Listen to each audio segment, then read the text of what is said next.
plaît, c'est bon.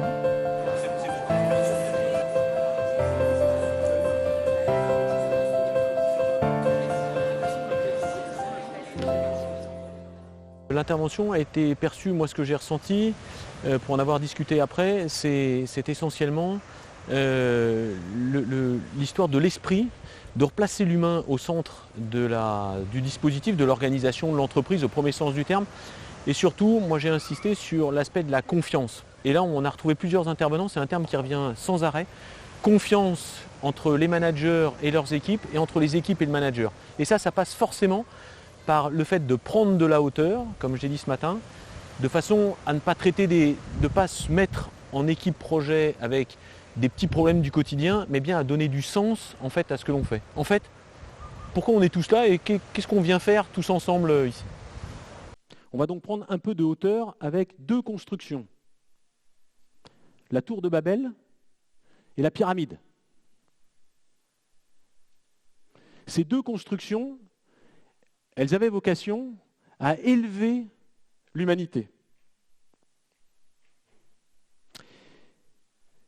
Mais elles nous montrent l'exemple pour l'une d'un échec produit par le manque d'écoute des hommes et pour l'autre d'un succès, d'une réussite par une société mobilisée autour d'un projet et organisée pour avancer.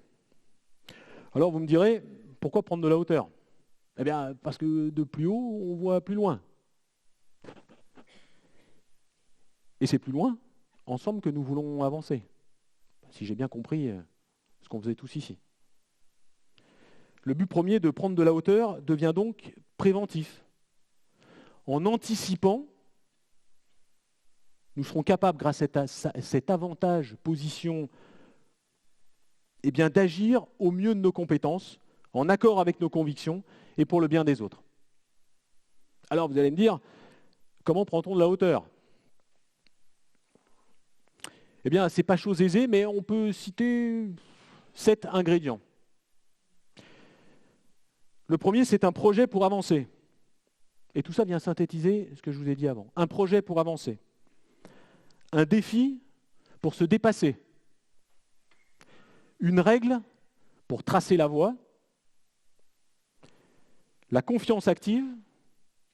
Un accompagnement exigeant à chacun de nos pas.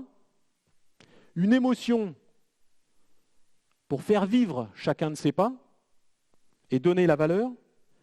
Et enfin, une reconnaissance pour susciter la fierté d'avoir avancé ensemble et de vouloir continuer ensemble. Et on pourrait y ajouter, on pourrait même regrouper tout ça, comme nous l'avait présenté Steve lors de la première conférence ici, englober tout ça dans une histoire à raconter. Mais ce sont les 7 ingrédients de l'histoire. Et quelle que soit notre position dans le groupe, le chef, le manager, le dirigeant, la jardinière, donnera autant d'ingrédients aux jeunes, à l'exécutant, aux subordonnés, aux collaborateurs, que ce dernier lui en donnera.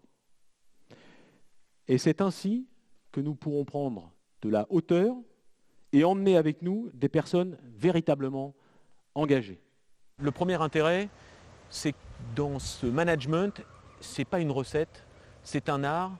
Et je dirais même que toute recette en management est fatale. On retrouve un peu le sujet de l'éducation.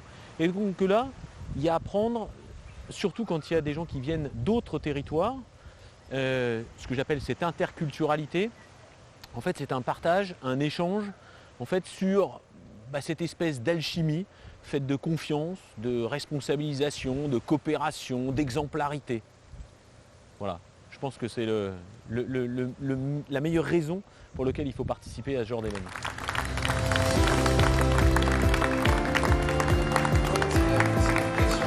Pour les Vésiens, quand on arrive ici, on sent un collier de fleurs.